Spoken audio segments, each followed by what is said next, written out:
Sunday morning செடிங்களுக்கெல்லாம் தண்ணி விடலாமேன்னு சொல்லி ஓஸெல்லாம் எடுத்து செட் பண்ணி வச்சேன்.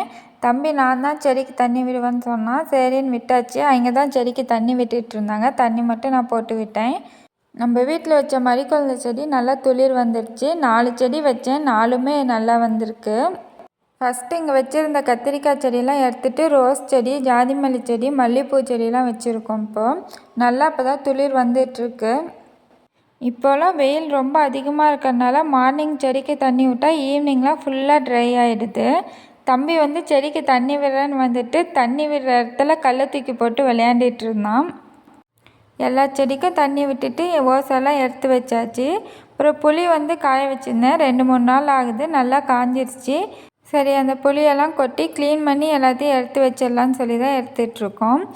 தம்பியும் எங்கள் கூடவே புளியெல்லாம் க்ளீன் பண்ணிகிட்டு இருந்தான். அவன் ஹெல்ப் பண்ணுறதே பெருசு, செய்யட்டுன்னு விட்டாச்சு.